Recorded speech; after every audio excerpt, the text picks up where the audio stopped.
Hello, everybody. I am now recording, so do not say anything off the record because this video will be going out to the subscribers who were unable to make it.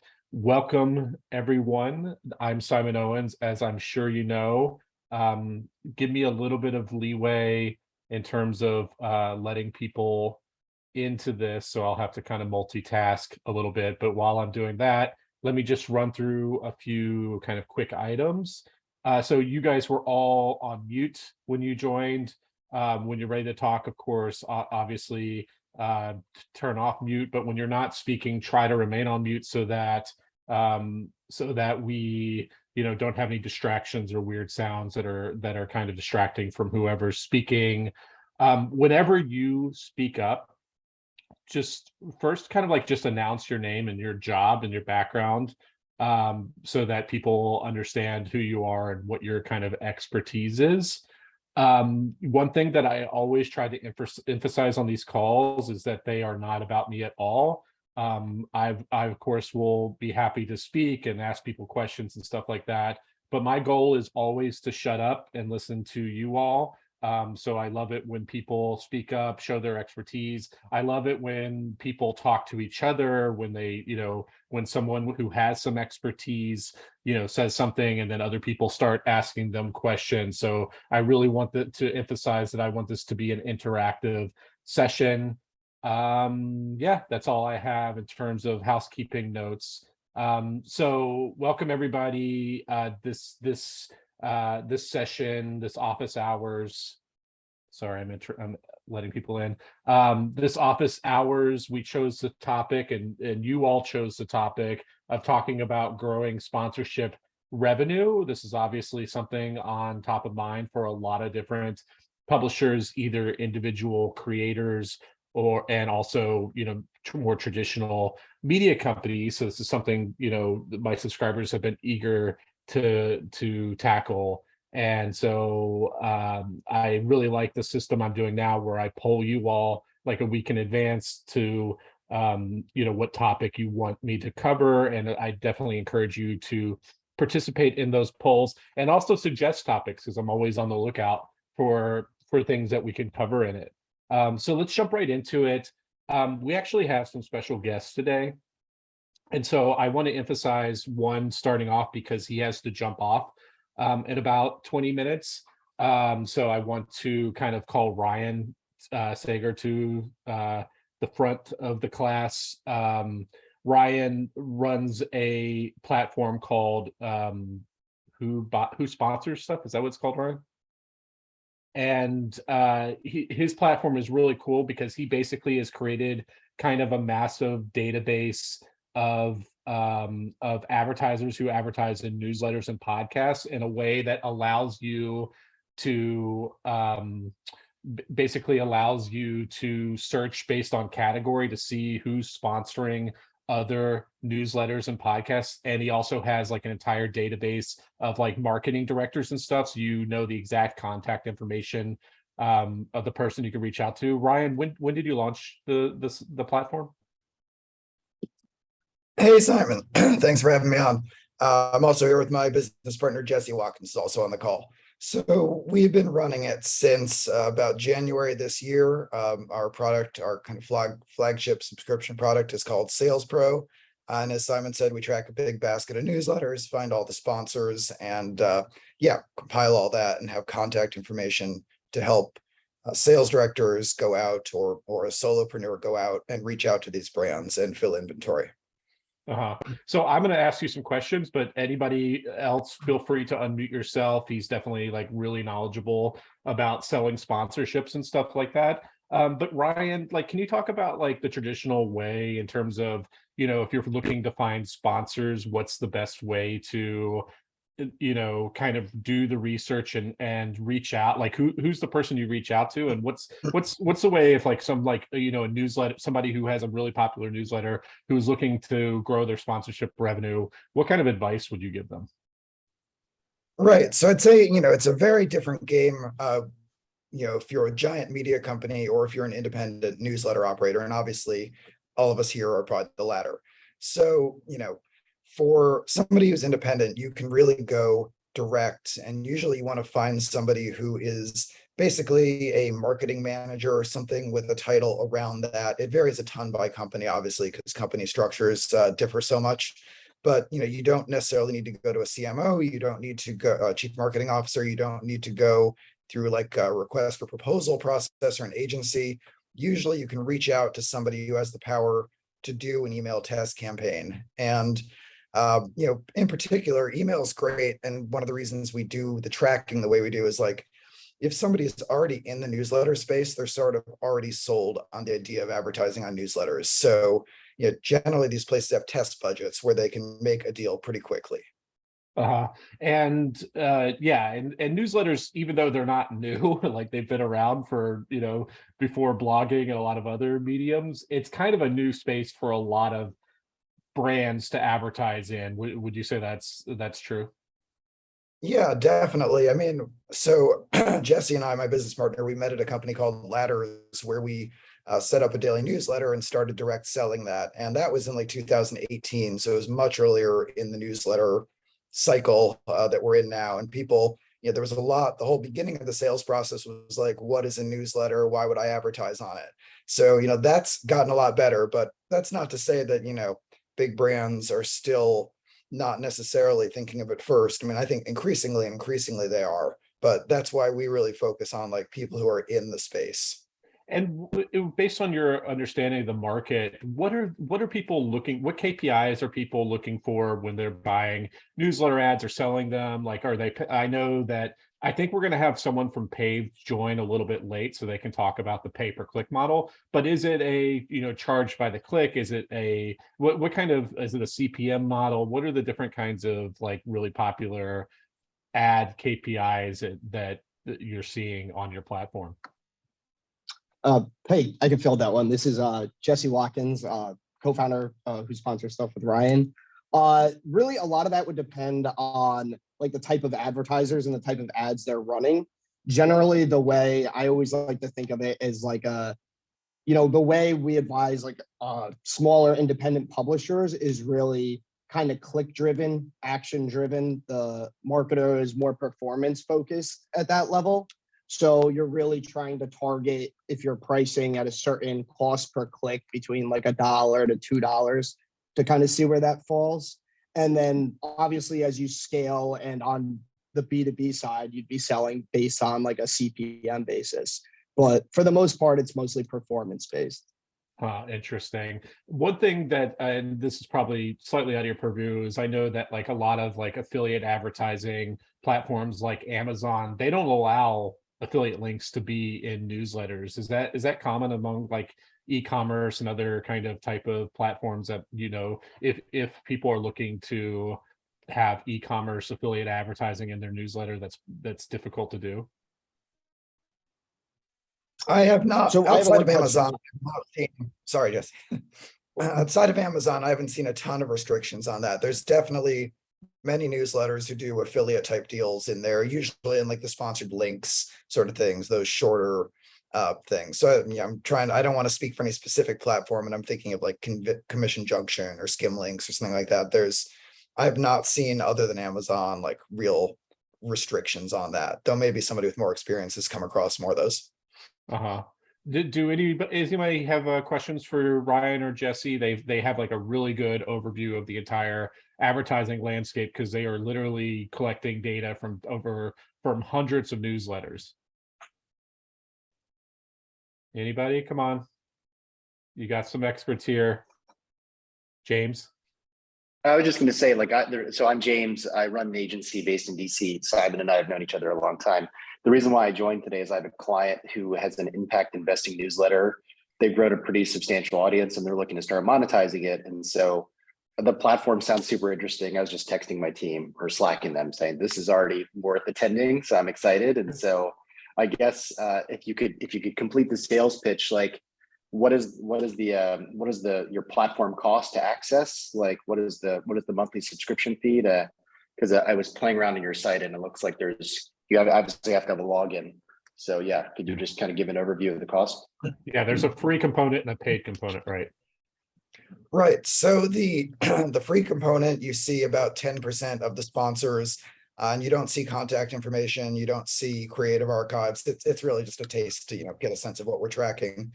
So yeah, I mean, just straightforward. It's an annual subscription, an annual license, and it's 6,000 a year. And and like going back to who, like the pitching of the person, it's usually, you said, like a marketing director or something like that. It can be a So- CMO, marketing manager. Jesse is the sales guy. Yeah. So yeah, we came up with who sponsors of stuff actually started because we were selling inventory across like several different publishers in various niche industries. So we started internally tracking newsletters, and then to scale, finding contacts seems to be sort of a struggle point for a lot of people on the prospecting side, and it was something we naturally were good at. So we found a way to like replicate our system like on kind of job hierarchy and the type of company that is advertising. So it could be a marketing manager or a marketing director, or a lot of times in email, like the growth people are a big part of it. So like growth marketing managers. And then we have all of those contacts for our sponsors, as well as creative archives for all of our sponsors. So we record the creative that they ran in all of the newsletters with links and screenshots of the copy and everything. Yeah. And do like, what's the kind of balance, do you feel like? Do you think that advertisers typically want to come up with their own ad copy? Do they want the newsletter writer to write it in their own voice? The way that I do it is I have my sponsors write their own ad copy, but I'm always willing to get on the phone with them and schedule a call and kind of talk to them what I think will resonate with my readers. Every now and then I'll give a little bit of feedback on their ads, as Ryan has seen me do. And by the way, who buys or who sells stuff, who sells ads? Why am I blanking on the name? It is a sponsor of mine, but they did not pay to be on this call. That was not part of our sponsorship package. But You can't even get the name. Ryan, I've got a question for you. Hi, I'm Meredith Stark. I spent most of my career in major media, now in newsletters. I'm going back to your $6,000 a year, like just from your, for lack of a better term, average client, or what are really sort of the metrics behind that before you believe it makes sense to give you guys $6,000 a year? So if on this call, we're really talking newsletters, just in general guidance, to even get into the game and have it make sense, how many subscribers do you need? Paid, do demos matter? Can you talk about that? Yeah, That's I'll let Jesse go. yeah, that's a great question. Actually, I was going to kind of pass over to you as far as like subscribers and size. We sort of work with like the full gambit of sizes. We work with some larger legacy media companies that are really ramping up revenue on their newsletters, as well as people that who are some of those larger media companies?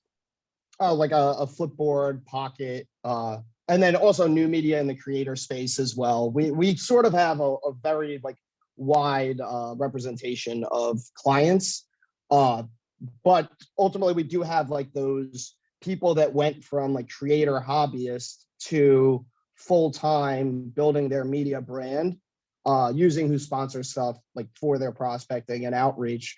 So I mean, really any audience size niche, once you're ready to monetize. But realistically, that doesn't. I'm not.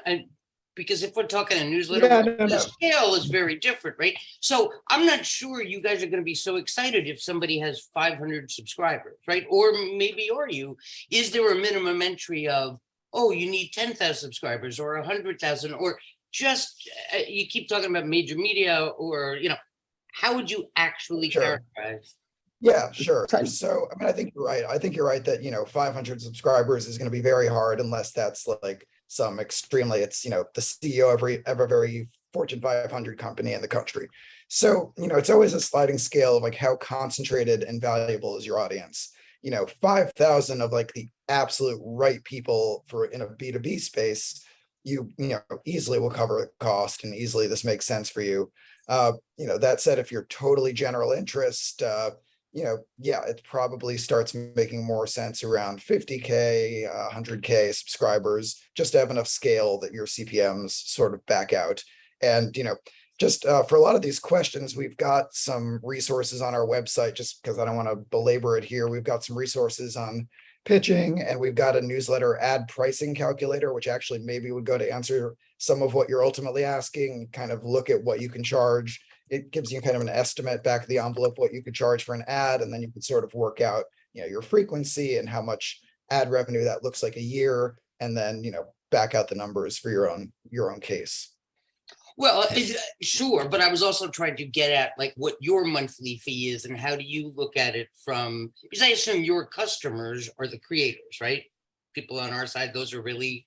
Right. Our customers are the publishers. And, Right. For most of the folks, the ad sales cover it pretty quickly. Awesome. Well, I know, Ryan, you have a hard stop soon. Does anybody have any questions for Ryan and Jesse before we move on? Going once, going twice. Okay, cool. Well, thank you for your input, and definitely if either of you want us to continue to stay on and add into the discussion, that's great. I want to call Kelly to the front of the room. Kelly is from another platform called Paved, which is a more of a kind of marketplace for newsletters and to kind of connect them with advertisers. Kelly, Paved, tell us a little bit about Paved. It's like a pay-per-click kind of platform, right? Yeah, so part of it is, so we actually have two services on Paved. First is the marketplace, which is kind of exactly how it sounds. It's you sign up as a publisher. Signing up is free. You create a profile on our marketplace. You put in all your information about your newsletter.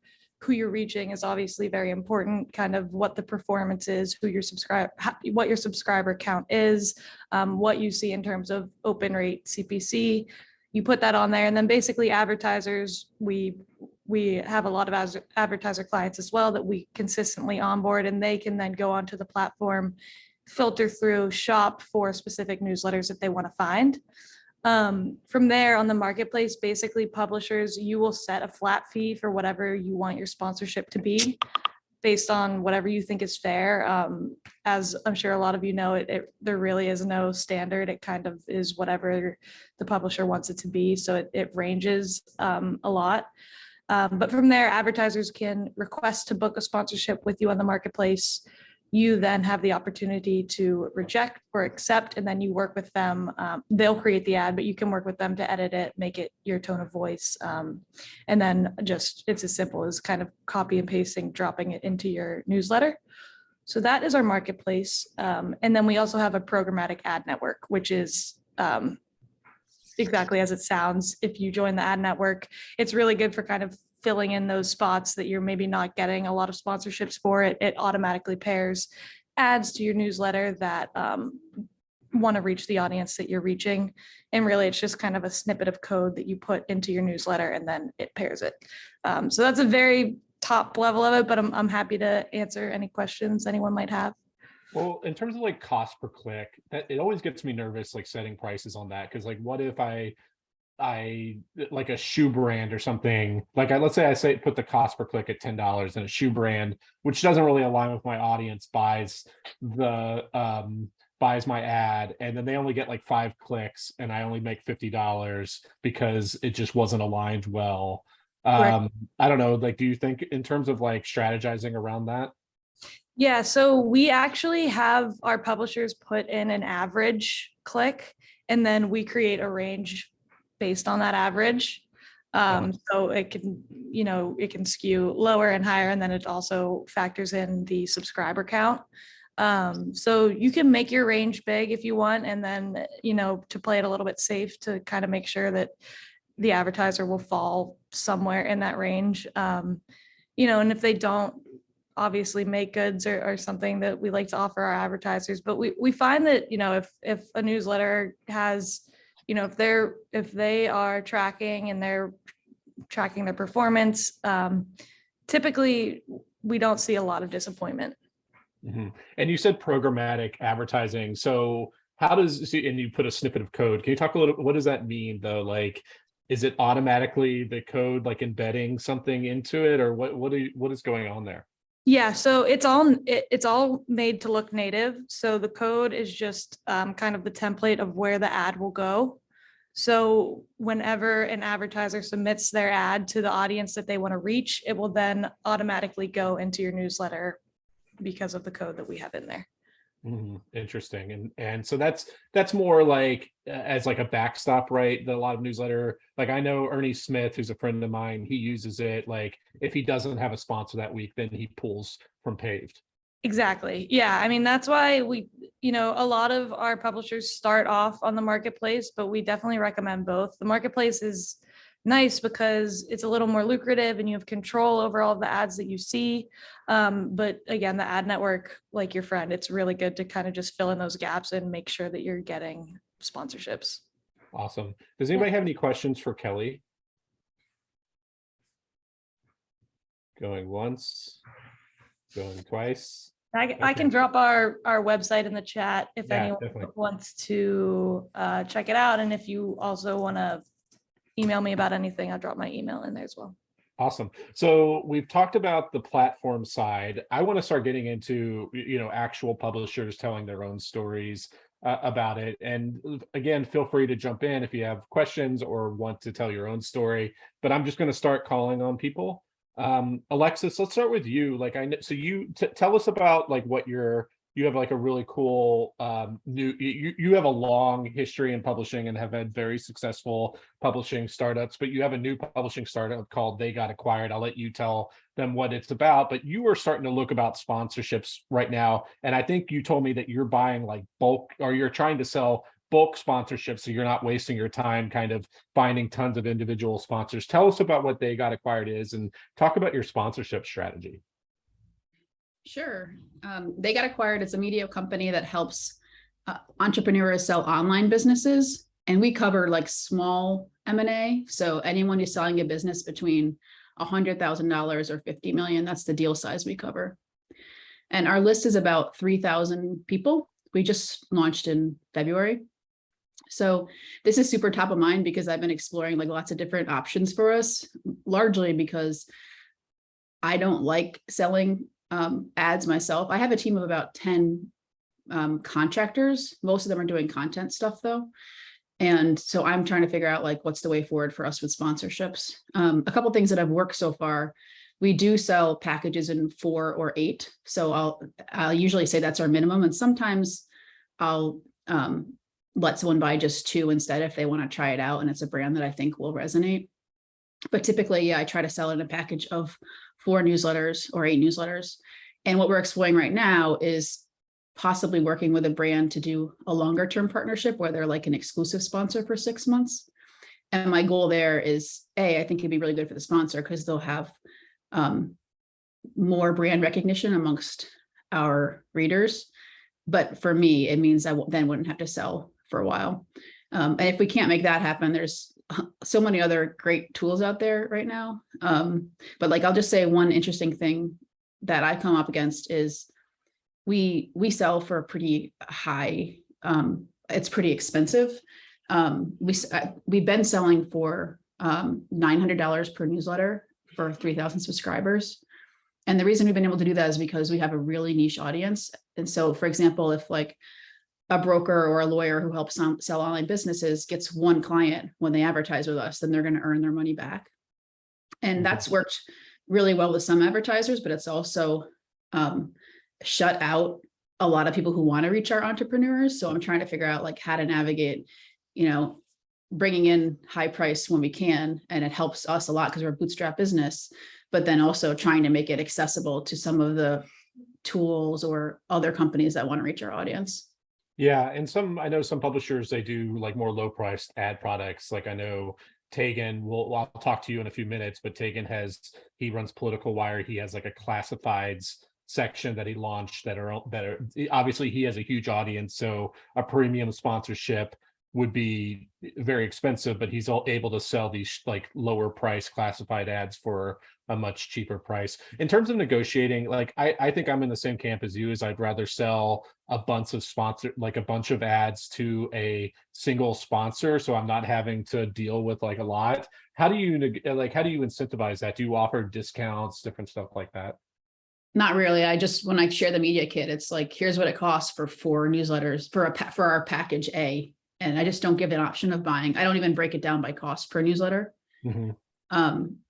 Some people ask for that, but I just don't offer it. The other thing I think, just to throw out one other idea that's been like a real aha for me since starting this, because I do have a long history in media companies, but I've never been the one who sells the sponsorships, or even had that as like one of our main revenue generation channels. So another thing that's been really helpful for me is thinking about like, what else do we have that we can sell? So in addition to our newsletter, where we put out reports, and they're like we're bringing together deals of companies that have sold. So actually the one we have coming up is about content companies. So it's like 25 content and media companies that have sold. So we have that, and we also have our podcast. And I've been selling sponsorships in the reports, and also for the podcast. And the reports was something that, like, originally when I started, I thought I wanted to just sell it directly to the audience, and we're still doing that. But we also have a free version that's truncated, and the sponsorship cost, it helps us offset the cost of that. So that's been good in terms of like just broadening our options too. There's something you mentioned, that like having the media kit that just has the blanket price. This is something I've become like have evangelized over, is being completely transparent in your ad rates, and basically being completely transparent with everything, your open rates, your list size, what they cost, everything like that. And I've been doing that with my own newsletter, and I've only had maybe 1 week I haven't sold out for sponsorships, because I just send them to this landing page that they can land on. They have all the information they need. They don't need to ask any follow-up questions. Very rarely do they do, because the ad requirements in terms of specifications and stuff like that. And it really has just simplified the process of selling ads for me, and has taken a lot off my plate in terms of having to go back and forth. I know a lot of publishers like to have some mystery and some negotiation in the entire process of not wanting to reveal too much. But then I think what happens is a lot of potential advertisers, they're just hesitant to reach out because they don't know enough about the publisher, or they think you're going to price them out, so they don't even bother. So I think that there's like a real upside to being like 100% transparent in just about anything. Has anybody else here tried that in terms of just having like a really good, well-designed landing page? I worry about how my subscribers feel. Corey, first introduce yourself and who you are. Oh yeah, hey, I'm Corey. I'm in Colorado. I read a newsletter about the news behind the news in Colorado. I teach journalism out here. I wonder about how you feel about doing that. I know you're very transparent about it, but I wonder how a newsletter audience might feel about feeling sold that way, or to what extent they might. I mean, I've never had any. I think the audiences are kind of understand the creator space, and that you're selling info, especially for me, since I work in publishing. So everybody knows how the sausage is being made in terms of my newsletter. But I don't see that as being a major problem. One other thing that I've tried is, and I got this idea from Daring Fireball, which is a very famous tech blog, is selling scarcity. I limit my sponsorships to 1 per newsletter, and then also 1 per podcast. And that does 2 things. One is it maximizes the ROI for sponsors, because they're not being crowded out by a bunch of different sponsorships. So you get higher click-through rates and leads and stuff like that. But 2, it creates kind of like a sense of FOMO, because like I actually create a Google Doc that I update in real time, that sponsors can view what my openings are, and they'll open up that Google Doc and they'll see a bunch of red blocked out dates that they can't advertise on, and they're like, oh crap, not only do I need to book my sponsorship now, but I need to book like 10 sponsorships at once, because Otherwise, otherwise I won't be able to book them in the future. I also like really push the fact that as my list grows, I'm going to continue raising my prices. So it's always advantageous to book your ad far in advance because you're going to get the best deal in terms of the number of subscribers versus what you're paying. So those are some of the psychological tricks that I'm using to try to create a sense of FOMO and get people to be proactive about reaching out about sponsorships. Tom, you work on partnerships and sponsors for Overstory Media, right? Explain what that is. Yeah, What thanks. Overstory Media. Hi, everyone. My name's Tom, and I handle partnerships for Overstory. And Overstory is a growing network based in Canada of local journalism sites, essentially just looking to fill news deserts in communities that the traditional kind of business models have moved on from, but are still very compelling from a revenue and interested, engaged audience perspective. So yeah, I mean, similar to what Simon does, our revenue sources are sort of twofold. One is about 75% advertising, so straight up like display ads in newsletters, and we sell them with the promise of both kind of brand, like you would in print, again replacing that newspaper model, as well as performance. So we showcase at the end of every month, we showcase specific performance that click-throughs, open rates that each individual brand was able to get. And the way that we sell is actually it's absurd that we're at this point now, but we actually sell annually. That is the value wow. prop. Yeah, is like, because we have a very, very small team. We have about 4 salespeople, but up to about 2 months ago, we had 2 salespeople nationally. And essentially that scarcity and that efficacy has allowed us to, I mean, we don't always get annual. We say we do, like, you have to book annually. And if it's, so you charge you say that in order for you to, like, your biggest publication is called the Vancouver Tech Journal, or what's your biggest one? Capital Daily. Capital Daily. So you say in order to be a sponsor for Victoria, British Columbia. Yeah. So in order for someone to become an advertiser on Capital Daily, you're saying you have to pay a minimum of $10,000, and that will get you 1 ad slot a month or something like that. Correct. Yeah. So it's actually we've got various tiers, and our most popular is about $2,000, and that gives you multiple ads, 5 months, 5 ads per month. And again, to kind of cut back, like you, Simon, like the back and forth, we really try to tell people, look, book in for long-term annual. You can cancel anytime with a 30-day notice, but this way, we avoid the back and forth. We do a lot of B2C, a lot of small business clients. So, like, you're a flower shop. Yes, we know that you're going to have a sale coming up 2 weeks from now, but just, you're always communicating. You always have a committed $2,500, $3,000 local ad spend, whether that's Facebook, whether that's traditional media.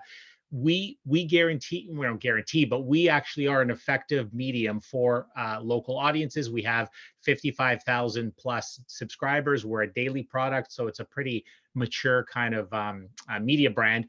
And so after a couple of months and an investment of $4,000 at $2,000 a month, you'll see you'll see the traffic, you'll see the ROI. And if you don't, feel free to pull, like, absolutely no problem. But know that if you just do a 1 month or 2 months, I mean, we'll be doing you a favor by letting you in, but also you're going to be blocked out for 3-4 months. It's exactly your model, Simon, where we do show that scarcity and saying there's only 2 display ads every newsletter. We essentially are only looking to work with 30 clients, 30 days in the month, and therefore, sign up now long term, again, with that ability to cancel anytime. We don't want to pull a fast one or trap anybody into weird contracts, but it is that ability and that promise, not only of efficacy of audience, but also of just a very simple relationship and really simple way of local market spend. So yeah, I mean, I'm happy to share our media kit with everyone just to see how that looks in real time. Does anyone have any questions for Tom? Jeremiah, you have a popular podcast and newsletter in the Detroit area called the Daily Detroit. Are you selling like bulk ads for the most part? Usually for us, it's a bundle. So Yeah. what we'll do is podcast and newsletter together. We're really turning up the newsletter as a local competitor went out of business. So we like a written competitor. So we're kind of picking up some more audience on the written side and kind of replacing what was their text on the web component with a newsletter. And we've been able to draw a lot of people over there just by being there, giving them some kind of a similar option, but in more of a newsletter form.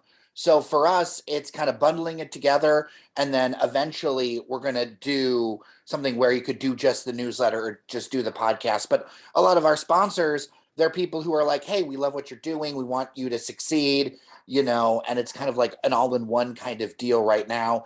I do love the idea of the simplicity. I have a one pager as opposed to a public page, which is similar but different, obviously. But it's something to think about with like the one pager on the website. I think that's an interesting idea. Nobody in local does that. Like in local media, like in my town, there's a lot of legacy players and everybody's cagey about everything all the time. And when they have to earn their commission. Yeah, exactly. Also, they want to make sure that they're perceived to peddle more influence regardless of what size they actually are, right? So it's like whatever size you think they are, they're going to tell you they are, to fit what they need. And so being in the local media space is, I think, a little bit different than being in like the business space, especially because we are not a news desert. So we have a bunch of publications. Detroit is the reverse of a media desert at this point. Business, arts. We have 2 daily papers. They have a joint operating agreement. And then there's TV stations, that kind of stuff. For me, what I found is working with other publications that have similar things, like kind of cross promoting. So I do a deal with Detroit Public Television. I am on air with them. That helps drive things, but I'm a host also for their show. And so it kind of like brings in a different audience, because the other side is our audience is a lot younger than a lot of the traditional outlets. Mm-hmm. Interesting. Okay. So one thing I want to, or can you mute Jeremy? I want to bring on Tegan now, because I think he can talk about 2 things. One is he has a self-service thing. And this is something I would love to eventually build out myself, because it saves so much time in terms of you literally don't have to do anything. You just have to sit back and accept the ads, and they upload the copy and stuff like that. But you're also an expert in programmatic advertising. And I think that's something that I'm super ignorant on. And I think a lot of, people on this call might not know that much about. What's kind of the entry point, Tegan, for programmatic advertising? Like, do you have to meet some threshold, or is it mainly just finding some ad network and just embedding their HTML code? Or what's kind of the research that should be involved if some of our publishers want to get into programmatic? Sure, I'd be happy to talk about it, Simon. So Political Wire has been running for over 20 years now. So it was one of the early political sites on the web, and I've seen a lot of different business models over that time period. Right now, I would say, in equal importance, the 2 biggest revenue streams are programmatic advertising as well as subscriptions. And so it's a nice diversified balance, which is great. Political Wire is also different than, it's not a newsletter. You can get Political Wire headlines sent to you via email, but I have always thought of Political Wire as a web-centric media property. Most readers of Political Wire read the site every day. They keep a browser tab open. They are the definition of political junkies. They always want to find out what's happening. And this is a place where you can come see that. So what I've, with regards to the programmatic advertising piece, I used to do it by myself. It is extremely hard to do so. And this is one of these cases where it does make a lot of sense to work with an ad network that specializes in handling both handling the entire mechanism behind this. It can be, you can really undermine yourself if you don't know how to do it right.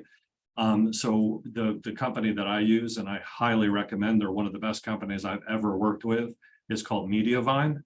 Mediavine specializes in lifestyle blogs, politics. I guess you can consider political junkies a lifestyle, but it is, they have an awful lot of cooking blogs, travel blogs. I had no idea at the beginning of this how many cooking blogs and travel blogs there actually are on the internet. I mean, it's just incredible. And they represent about 9,000 sites right now.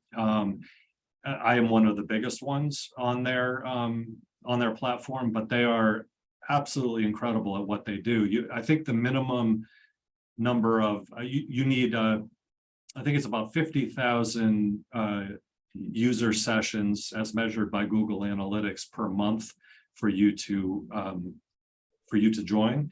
So there is a threshold that you have to be under, be above. But they're a fantastic company, and what's nice about them is they really work with you on every aspect of your website in order to make it more presentable for advertising. You know, everything ranging from helping you with the site speed to helping you really with the strategy of how you should write content and display content on the website. So anyway, they're a tremendous company. And so it's like plugged into an ad exchange where literally anybody can buy ads on your website, right?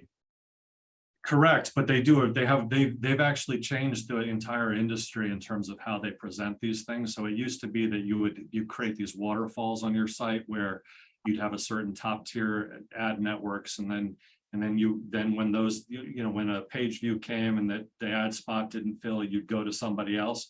They've done an incredible job at actually basically stopping that nonsense, because what people would do is they would just wait for you to fall down to a third or fourth tier, ad network, and they'd buy your ad space for much cheaper there. Mediavine's kind of stopped all of that. So anyway, I don't know all of the specifics behind how they do it and what they do, but I can say that they increased my programmatic ad revenue by multiple times just by joining them. They're an incredible company. A similar one, although I don't have personal experience with them, is called AdThrive. And AdThrive and Mediavine are probably the two best known companies working in this space. I think Mediavine excels because they have truly exceptional customer service. They really realize that your success is their success in the end. And everybody's kind of rowing together, which is really nice. And what kind of CPMs can you expect on a high quality programmatic ad exchange ad network? Well, it differs. It differs a lot depending upon the type of content and the audience, but it is based upon anecdotal evidence. So rather than CPM, I like to look at the RPMs. Revenue per 1,000 page views on the site. And Mediavine, Mediavine's best publishers typically get in the $30 to $50. Wow, that's range. Incredible. Yeah, because you think of programmatic advertising doing like bottom of the basement, $2 CPMs and stuff like that. So that's like really high. No, if you go on Political Wire, you'll see the ad quality is extremely good. And what they do is they would much rather show a house ad of some sort or a public service ad than sell ad space for bottom of the barrel. So it's really they're an exceptional company, and they're always leading the industry on the technology. So I could highly recommend them to anybody. And so you just go and you just apply. They have some kind of application that you can. I mean, I'm sure it's been a while since you've joined them, but I presume you can go apply to be part of their network. You can, like I said, and they specify how big you need to be in order to join, but they are, and it does take a while. And the only thing they really ask for you is they ask for you to stay for at least 90 days, because it takes a while for everything to kind of ramp up and for your site to be known to prospective publishers on their network. So, but realistically, as soon as I think I was halfway through the 90-day phase, and I realized that I was probably never looking back. It was that impressive, the jump in revenue. Wow. So if anybody's trying to do it themselves, I strongly advise you to not do it. There are experts out there. Does anybody have any questions for Tegan about programmatic advertising? Going once, going twice.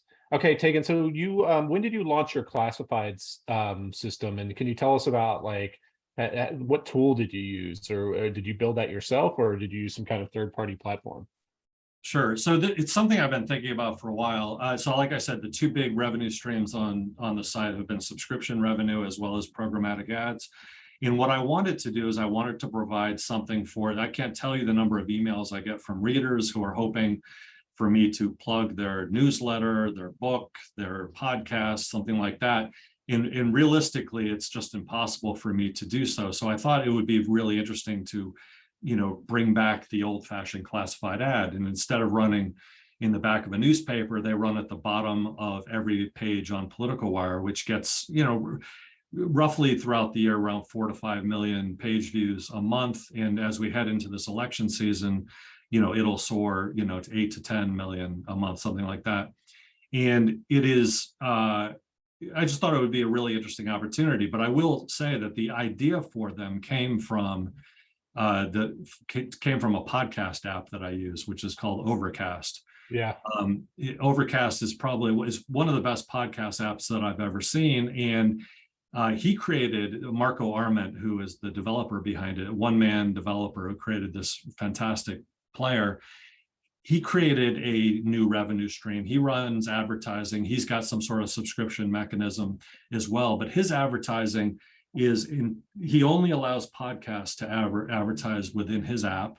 And when you're searching for a podcast, say you're searching for one for, in the science category, if he has a podcast sponsor, he will show your ad up in that sponsorship range. And he's a programmer. He completely built his self-serve platform. And on another project that I've actually used it, and it's incredible. What's interesting about it, though, is over the last couple of years, it has gotten really expensive. So the amount you're paying for a new subscriber, meaning that someone's actually clicked a button and is subscribing to your podcast within his app, so he can tell you exactly how many people have actually clicked the button to add it to their, your playlist of podcasts.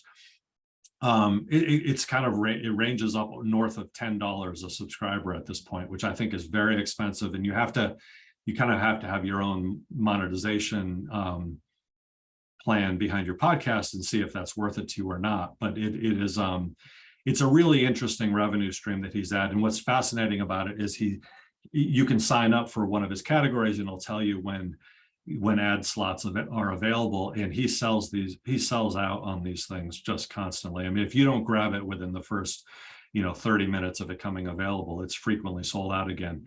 And it's in the way that he adjusts the pricing is completely by supply and demand. And if for some reason a slot doesn't sell over the course of 24 hours, the price notches down.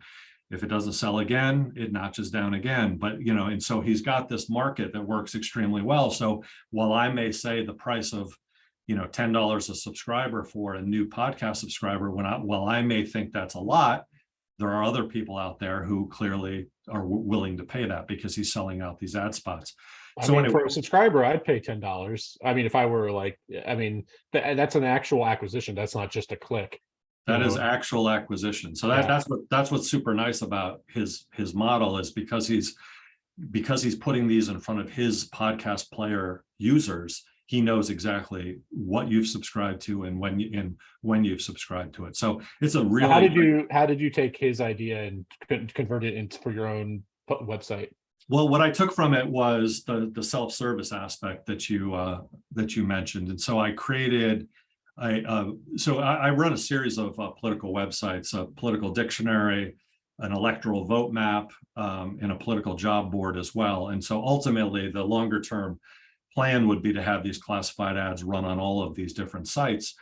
Anyway, I'm in the experimentation phase right now. And so what I did is I created a place where you can buy your own ad at any time, and you can go over to politicalclassifieds.com. It'll explain a little bit about what these are about. It'll show you what they look like, and you can then place. There's two options. You can place one for 1 week or for 1 month, and I manually. This is not automated, but I manually adjust the rates depending upon how many ads are up on the page. I tend to not want to have more than say 6 or 7 ads on the page at any given time.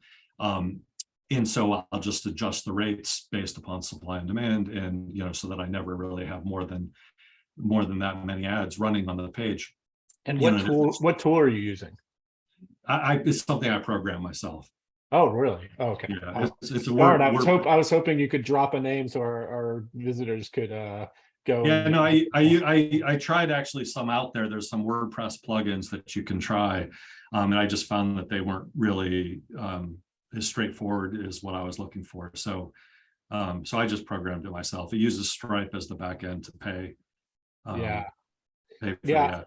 So I interviewed Josh Spector, who has a really famous newsletter, and he created kind of like a classified of his own, and he kind of hacked together a classified self-service thing using Squarespace e-commerce tools, where he basically sold ad units on Squarespace and set a limited number of them, and then so there's ways you can hack around it if you want to make it pretty much self-service. But I'm guessing there has to be some kind of third-party platform out there that would allow that, so everybody doesn't have to code that themselves. Yeah, I mean, one would hope. The one that I've actually, in order to kind of in this kind of test phase, because I have thousands, tens of thousands of people every day who are very knowledgeable about the news, current events, that type of thing. So there are people who like newsletters, books, podcasts, that type of stuff. So in trying to promote, where the problem where I've had is trying to promote this service. I mean, my own readers can see it at the bottom of the page, but that's, there's only so many of them that actually have written books or have podcasts that they want to promote. So I bought 2 ads just to promote that. One with you, Simon, in your newsletter last week, and then one with Pod News, which is an interesting newsletter. And the reason I bring up Pod News is they actually have a classified ad section in their newsletter, right smack in the middle. Yeah. It's pretty fantastic if you're running a podcast, I think, but it is, or if you have a podcast service or something like that. But their back end, which is custom coded as well, is ideally what I'd like to make this become. It's quite elegant for what it is. So James Cridlin, I actually just talked to him just yesterday, who runs Pod News. He's actually outsourcing his code to other platforms, so you should definitely reach out to him to talk about that, because there are other platforms that now he use his code, and he's like basically hand coded a lot of like cool hacks for his newsletter. He's going to be a future guest on my podcast, so I suggest everybody subscribe to the podcast if you don't already, if you want to hear him break down how he did all that. Do anybody have any questions for Tegan? Okay, I just want to open it up to the floor. Were there any other things we didn't cover? I know some of you already offer sponsorships of your own. Some are just kind of mainly, monetizing through paid subscriptions right now, and maybe are just sponsorship curious. Were there any other things that anybody else wanted to talk about, or any questions you had for our many experts here who have been selling advertising for years? Nobody? Simon, I have one quick question. Hey, y'all, I'm Hannah Raskin. I have a newsletter called The Food Section. Because I do pretty serious journalism, I don't think I can be the one out there selling, and that's a separate debate. But in any case, as I start out with sponsorships, does anyone have any ideas about, do I just post an ad on LinkedIn? What's the best way to find someone selling, small quantity ads for a small newsletter? So Hannah, like the one thing I did, and what I was kind of talking about earlier, is like, especially if you have a niche publication, a lot of your sponsors, they either subscribe to your newsletter already, like your potential sponsors within your niche, they either subscribe to your newsletter already, or someone they know subscribes to your newsletter already. Like, so when they're asking one of your subscribers, hey, I'm looking to promote my product, where should I do this? They'll be like, oh, I subscribe to Hannah's newsletter, here's her sponsorship page. So I've seen tremendous success just like writing really good copy, like use your storytelling skills. Like, you're a professional storyteller, use those storytelling skills to tell the story of why your readership is so valuable, why you should subscribe. I definitely, let me put my landing page in the chat for everyone to see and see how I did it. I basically kind of copied Brian Morrissey, who runs a similar newsletter to mine, and I looked at his and kind of copied that and put my own little spin on it. But I think that's like a great way, especially since, like you said, you don't have an ad salesperson right now. And you know, maybe Jer, you could speak to this. Is Jer still on? Or did he like you have to kind of sell ads by hand and stuff like that. Do you have any advice for Hannah?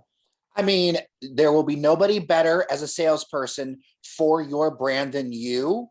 And at some point for me, I just had to get over it. I just had to tell my audience, like, hey, these are people who support us.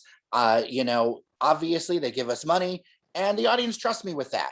At some point, you will always be the best advocate for yourself, especially when starting out. And I can't tell you how many times I've been at events. And I wear dual hats as a host and as a publisher and as a contributor. And that's just the reality of the world when you're a small person shop. I've tried hiring people. I've tried all other things. Nothing beats the founder sale. And I just had to accept it. Yeah. Hannah, you're on Substack, right? You're on mute. Yes, Oh. yeah. Have you utilized Substack's polling features yet? That's what I did to I polled my newsletter readers to figure out what industries they worked in, and basically use that as like survey data to put in my advertising landing page to like have like a breakdown of who exactly my subscribers are. So I would definitely suggest like doing that with your free subscribers. Yeah, that's a great idea, Simon. I mean, because I do think I've got basically like a good package. I hear what Jeremiah is saying, but honestly, I have lots of prospects that I don't feel comfortable approaching because it feels like blackmail to me. I just need that middleman to take all that stuff and run. Yeah, I invited SwapStack on, but I guess they were too busy today. That's like, you know, if you want to have less like actual interaction using one of these marketplaces like SwapStack or Paved, that's another option you can do. Obviously, you're probably your ultimate goal, so you can separate yourself completely from it, is to hire an ad salesperson, but you're probably not in a position to do that just yet. Yeah. Anybody else have any questions, things you wanted to chat about, Tom? Yeah, thanks. I just wanted to get a sense from everyone how you prove your worth. Like I talked a little bit about ROI. How do you provide the metrics? How do you provide the value of what your products create for your clients? You mean like provide for their, like in terms of like a potential client and showing to them the value of why they should subscribe? Let me clarify. Existing clients. So I talked about our month end kind of metrics report. This is how many people click through. This is like your cost per click. We kind of go that granular, but I'd love to hear what everyone else does for their clients to just keep them, to retain them, and keep them spending. Yeah, I wish I had a good answer for that. Jer, you had? I mean, I have a little bit to add with that because I'm also doing local stuff. For us, it's people who, our best sales are people who are already listeners, especially on the podcast side and then the newsletter side. So do I give them reports? Absolutely. Is that the heart of the sale? Absolutely not. Right? Because there are people who want to be involved in the community. And maybe this is because before I did this, I had a corporate communications background and I bought a lot of ads. And I saw how CEOs made their decisions about ads, especially in a local market. They did it because they wanted to support the thing. They did I bought a campaign at a local TV station. I put together all these reports from them and all this other stuff. And my boss was just like, no, I just want to support that newscaster and that project. Yeah. And that's what it was. And so on the local side, it's being part of that community and use that to your strength. Whereas I could not do that if I were a national publication. There's no way. So if you're local, like you are, build those local connections, and then that can really be on your side. And they'll want metrics, they'll want justification, but they'll know that there's a different soul to local than other things. Yeah. Tom, unless it's like affiliate advertising, I'm not really sure how you could track things on your end in terms of lead generation and sales and stuff like that. But one thing I always encourage in my invoicing and on my advertising page is for my advertisers, and I think Tegan, I think you did this with mine, is to create a custom link so that they can at least track in their own analytics what the user journey was and how many, of them are actually converting into paying members. So maybe, it's hard for you to track that though and use that as a sales point, but at least encouraging them to use custom links so they can track that ROI a little bit better. That's what I do. That's great. Super helpful. Thanks. Yeah. Anybody else before we end things? We're coming up on the end. Can I just okay. reinforce one thing, Sure, Simon? sure. I think you've done a fantastic job with your newsletter, just kind of speaking to the scarcity and the quality of your subscribers. Like, Uh-huh. I don't run a newsletter. I'm actually a media buyer. And so I Yeah. could maybe, I didn't know we're out of time, but like, I've paid upwards of $20,000 a day for a newsletter subscription. Of course, that's like the Axioses of the world. Yeah. But when I communicate to my clients, the reason why we're spending that amount of money is because the audience is so high quality. And so, Hannah, maybe this is for you, like kind of communicating about your subscribers and telling that narrative. I think it's super powerful. And as like Simon acquires new subscribers, he's not going to give their names out, but he kind of gives some titles or types of companies that are subscribing. As an advertiser, that's pretty compelling, because then I think Morning Consult is a great example of this. They once told me that they had 30 members of the executive office of the president who were subscribers to their, and I was like, well, if we want to get into the administration, we need to buy a Morning Consult. And so there's some of those little hooks that help give some context and kind of a tangible value to, especially if you're looking for maybe an above average CPM or rate, you're kind of more speaking to the quality of the subscriber. So for what that's worth. So speaking to what James just said, one day I decided to go into my back end for Substack, and I just started typing in the name of prominent companies like HBO, Disney, Netflix, New York Times, CBS, and just basically was just because I had seen anecdotally that a lot of these people were subscribing, but I wanted to basically compile a spreadsheet of like all the different major companies that were subscribed to my newsletter. And then I put those, I obviously didn't identify the individuals, but just their company names in my advertising page to kind of communicate, the influence of my audience, basically. Yeah, I saw that you did that. Something I thought was really smart, and I actually went back and did something similar. So I've got that like prep to sell. So Yeah, I didn't come up with that on my own. I definitely stole that from someone else. James, in terms of like, you said you're an ad buyer. Have you been amazed by like working with like Axios or anything, like in terms of reports, or how do you track ROI for clients and stuff? Yeah, that's a good question.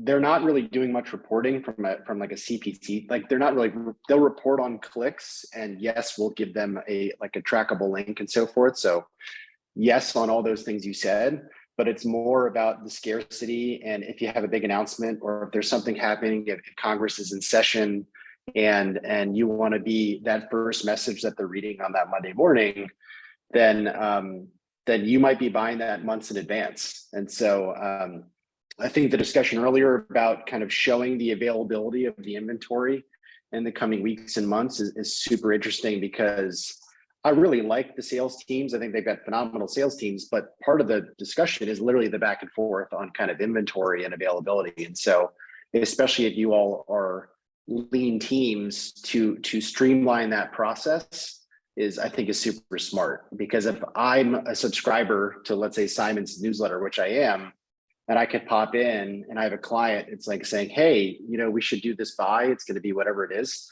It just streamlines it. So I would just say, like, I think there's a lot of smart recommendations that were made today. And as a buyer, if it can just be easier for our team. Having said that, we also do quite a bit of programmatic buying. The one thing I can just echo on the programmatic side is just creating an environment that is as brand safe as possible.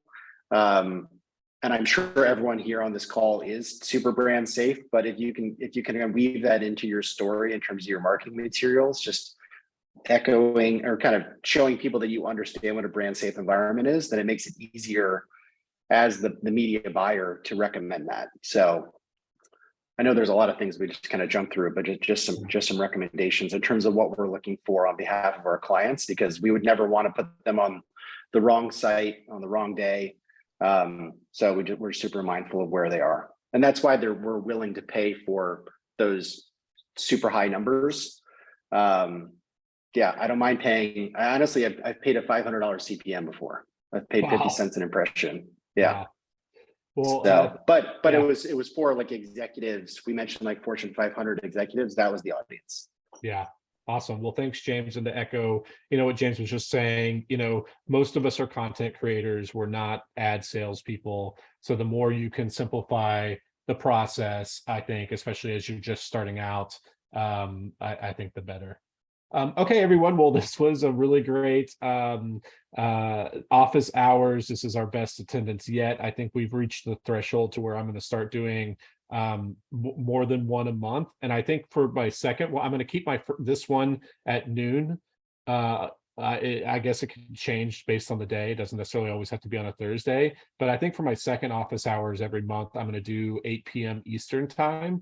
I know for the people in Europe, that's not going to be great, but it's okay. I think it'll be good for people on the East Coast who can't do it during the workday. I think it'll be good on the West Coast because it'll be right at the end of their workday. And then I also have some subscribers in like Australia and New Zealand who can't attend these because they're it's like 2 o'clock in the morning for them. So I'm hoping to get them participating. Is there anybody want to offer any future office hours topics that I should cover? So far we've covered newsletters, how to convert more, how to get more paid subscribers. Now we've done sponsorships. Are there any future topics that people want to cover? Anybody going once, going twice? Maybe just something along the lines of stacking products. Just product development based on newsletters. So be that events, be that, I mean, you're doing it already. Yeah, that's a general suggestion. Like products, you said events. What are other examples? Merch. Okay. Yeah, I feel like those could be separate sessions in and of themselves. How to do merge, how to do events. In fact, events was one of my things I'm going to do in the future. I also want to do one about building communities, creating like premium Slack or Facebook groups, different stuff like that. Okay, everyone. Well, thank you so much. I'm always so honored and flattered to see so many people showing up to these things. It's just such an amazing experience. I look forward to it every month, and I'm already looking forward to next month's. Feel free to invite your colleagues onto these. As long as you're a paying subscriber, you can also invite, some of your own colleagues if you think they're going to get value. James, definitely feel free to invite some people from Nobody. Will be good to see their faces. Okay, well, thanks you so much. And I need to figure out how do I end this recording. Stop recording.